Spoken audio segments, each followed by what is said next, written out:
Hello दोस्तों, स्वागत है आपका आपके अपने YouTube चैनल दिसार जीकेजीएस क्लासेस में। दोस्तों, आप सब लोग कैसे हैं? उम्मीद करते हैं आप सब लोग अच्छे होंगे, स्वस्थ होंगे, मस्त होंगे और अपनी तैयारी बेहतरीन तरीके से आप सभी कर रहे होंगे। दोस्तों, हम आपको आरआरबी एनटीपीसी अंडर ग्रेजुएट के आंसर की का सॉल्यूशन करवा रहे हैं, जिसमें दोस्तों आज हम आपको 18 अगस्त को थर्ड शिफ्ट में पूछे गए जीके के सारे क्वेश्चन का सॉल्यूशन करवाने वाले हैं। जितने भी एएलपी स्टूडेंट है, टेक्नीशियन स्टूडेंट है, ग्रुप डी के स्टूडेंट है, एनटीपीसी के स्टूडेंट है, इस वीडियो को जरूर देखिएगा। यहाँ से डायरेक्टली क्वेश्चन आपको एग्जाम में देखने को मिल सकते हैं। दोस्तों, वीडियो अच्छा लगे वीडियो को लाइक कर दीजिएगा, शेयर कर दीजिएगा, कमेंट कर दीजिएगा। चैनल पर नए हैं चैनल को सब्सक्राइब करके बेल आइकन को प्रेस कर लीजिएगा। और दोस्तों, हमसे जुड़ने के लिए, क्लास के अपडेट के लिए आप हमारा टेलीग्राम चैनल ज्वाइन कर सकते हैं। टेलीग्राम चैनल का लिंक मैंने डिस्क्रिप्शन बॉक्स में आपको दे दिया है। चलिए दोस्तों, देर न करते हुए स्टार्ट करते हैं आज का अपना सेशन। निम्नलिखित में से कौन सा सरकारी निकाय भारत में राष्ट्रीय स्तर पर आपदा प्रतिक्रिया और प्रबंधन के लिए जिम्मेदार है? तो इसका राइट आंसर हो जाएगा दोस्तों option number A, NDMA. NDMA जो है ये भारत में राष्ट्रीय स्तर पर आपदा प्रतिक्रिया और प्रबंधन के लिए जिम्मेदार है। देखते हैं अगला। निम्नलिखित में से किस नहर के खुलने से भारत के विदेशी व्यापार पर ब्रिटिश नियंत्रण बढ़ गया? तो यह है स्वेज नहर। स्वेज नहर के खुलने से भारत के विदेशी व्यापार पर ब्रिटिश नियंत्रण बढ़ गया है। देखते हैं अगला। 1988 में चेस में भारत का प्रथम ग्रैंड मास्टर निम्नलिखित में से कौन बना? दोस्तों, 1988 में चेस में भारत का प्रथम ग्रैंड मास्टर जो है ये विश्वनाथ आनंद बने थे। कौन बने थे? विश्वनाथ आनंद। देखते हैं अगला क्वेश्चन। उस सुपर एक्सप्रेसवे का क्या नाम है जो नई दिल्ली, मुंबई, चेन्नई और कोलकाता महानगरों को जोड़ता है? तो स्वर्णिम चतुर्भुज जो है दोस्तों ये एक्सप्रेसवे है जो नई दिल्ली, मुंबई, चेन्नई और कोलकाता को जोड़ता है। देखते हैं अगला क्वेश्चन। निम्नलिखित में से किस ग्रंथ को सबसे प्राचीन तमिल व्याकरण की कृति माना जाता है?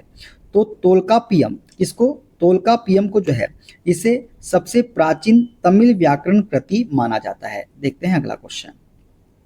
हाइड्रोकार्बन अन्वेषण एवं लाइसेंसिंग नीति हेल्प के अंतर्गत मई 2025 में प्रस्तावित तथा मछुआरों द्वारा विरोध किए जा रहे हाइड्रोकार्बन अन्वेषण परियोजना का स्थल वेड्स बैंक कहाँ स्थित है?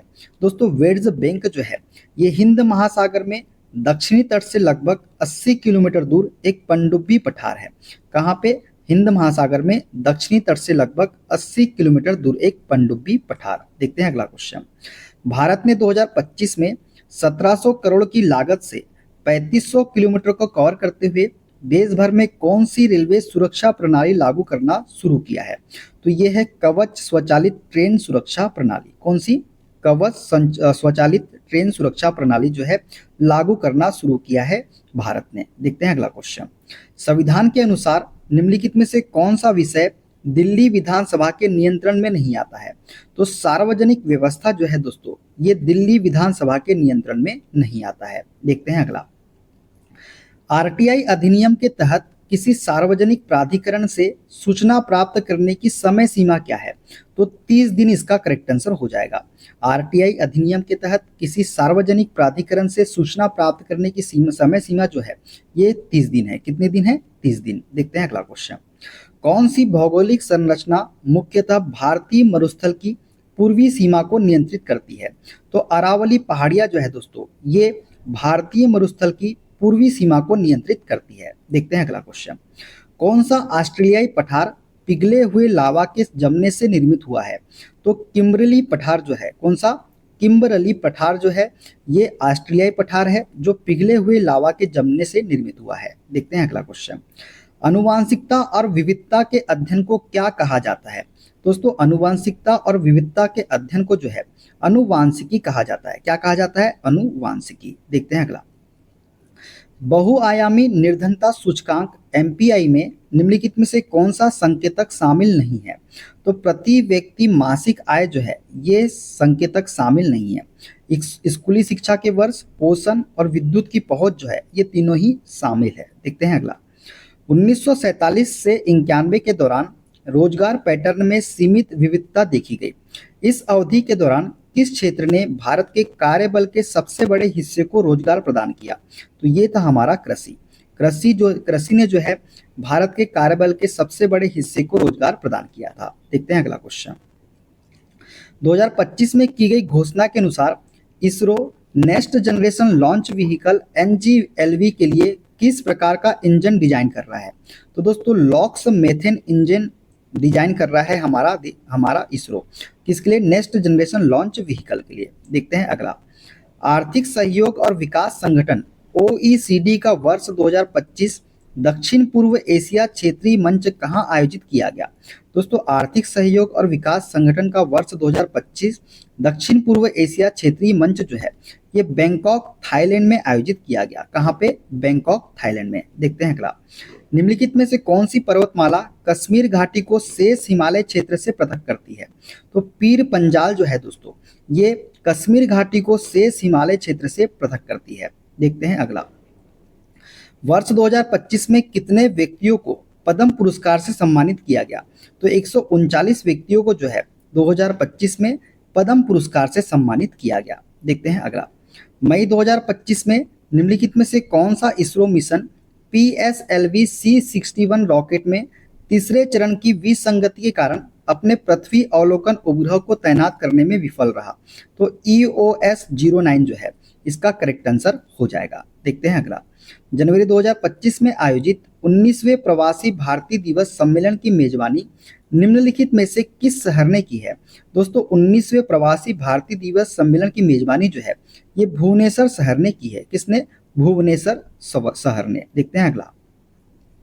भारत में ब्रिटिश शासन के दौरान लॉर्ड बेंटिक ने 1829 में किस हानिकारक सामाजिक प्रथा पर प्रतिबंध लगा दिया था? तो सती प्रथा पर प्रतिबंध लगा दिया था। किसने? लॉर्ड बेंटिक ने। ठीक है, 1829 में। देखते हैं अगला। निम्नलिखित में से कौन सा शहरी परिवहन अवसंरचना का भाग नहीं है? तो शहरी परिवहन अवसंरचना का भाग नहीं है सिंचाई नहरें। सिंचाई नहरें इसका करेक्ट आंसर हो जाएगा। राजमार्ग हो गया, मेट्रो प्रणाली हो गया, रेल नेटवर्क हो गया, ये शहरी परिवहन अवसंरचना के भाग है। देखते हैं अगला। कंप्यूटर और लैपटॉप में प्रयुक्त गलत ऑपरेटिंग सिस्टम का चयन करें। तो एंड्रॉयड जो है ये कंप्यूटर और लैपटॉप में गलत ऑपरेटिंग सिस्टम है। विंडोज, यूनिक्स और लिनक्स जो है ये कंप्यूटर ऑपरेटिंग सिस्टम है। ठीक है, देखते हैं अगला क्वेश्चन। मौद्रिक नीति समिति की स्थापना मुद्रास्फीति लक्ष्यीकरण को औपचारिक बनाने के लिए की गई थी। भारत के MPC में कितने सदस्य हैं? मतलब मौद्रिक नीति समिति में कितने सदस्य हैं? तो टोटल 6 सदस्य है दोस्तों। कितने सदस्य हैं? 6 सदस्य। देखते हैं अगला। मई 2025 में लॉन्च किए गए भारत फोरकास्टिंग सिस्टम का स्थानिक रिजोल्यूशन कितना है? दोस्तों मई 2025 में लॉन्च किए गए भारत फोरकास्टिंग सिस्टम BFS का स्थानिक रिजोल्यूशन जो है ये 6 किलोमीटर है। कितना किलोमीटर है? 6 किलोमीटर। देखते हैं अगला। रॉलेट सत्याग्रह के दौरान किस क्षेत्र में सबसे प्रबल हिंसा और मार्शल लॉ लागू किया गया? तो पंजाब में जो है दोस्तों रॉलेट सत्याग्रह के दौरान सबसे प्रबल हिंसा और मार्शल लॉ लागू किया गया था। ठीक है, ऑप्शन बी इसका करेक्ट आंसर हो जाएगा। कौन सी कंपनी हाइड्रोजन के परिवहन के लिए स्टील पाइप विकसित करने वाली भारत की पहली कंपनी बन गई है? तो टाटा स्टील जो है दोस्तों ये हाइड्रोजन के परिवहन के लिए स्टील पाइप विकसित करने वाली भारत की पहली कंपनी बन गई है। मई 2025 में विमोचित पुस्तक PMO prime minister office through the years किसके द्वारा लिखा गया है? दोस्तों मार्च 2025 में विमोचित पुस्तक PMO prime minister office through the years जो है ये हिमांशु राय के द्वारा लिखा गया है। किसके द्वारा? हिमांशु राय के द्वारा। देखते हैं अगला।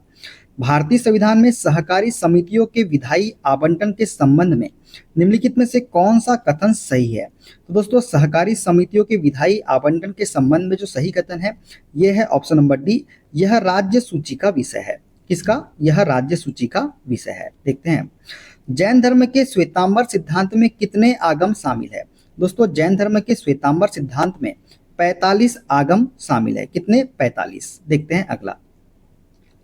रक्षा मंत्रालय द्वारा 500 इनवार एंटी टैंक गाइडेड मिसाइलों के लिए नियोजित ऑर्डर जिसका मूल्य 2000 से 3000 करोड़ है किस रक्षा सार्वजनिक क्षेत्र को दिया गया है? मतलब किस PSU को दिया गया है? तो ये दिया गया है भारत डायनेमिक्स लिमिटेड को। किसको? भारत डायनेमिक्स लिमिटेड को। देखते हैं अगला।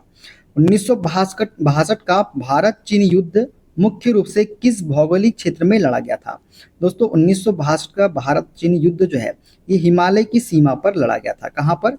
हिमालय की सीमा पर। देखते हैं अगला। निम्नलिखित में से कौन सा तत्व लेंथेनाइट वर्ग के तत्व के रूप में वर्गीकृत है? तो सीरियम जो है दोस्तों ये लेंथेनाइट वर्ग के तत्व के रूप में वर्गीकृत है। कौन सा? सीरियम। देखते हैं अगला। ऑपरेटिंग सिस्टम के संदर्भ में जीयूआई का क्या अर्थ है? दोस्तों ऑपरेटिंग सिस्टम के संदर्भ में जीयूआई का अर्थ है ग्राफिकल यूजर इंटरफेस। क्या है? Graphical user interface. देखते हैं अगला।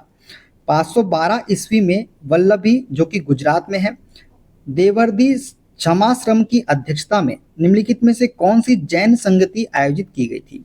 दोस्तों 512 ईस्वी में वल्लभी में देवर्दी क्षमाश्रम की श्रमण की अध्यक्षता में जो है दूसरी जैन संगति आयोजित की गई थी। कौन सी? दूसरी। देखते हैं अगला।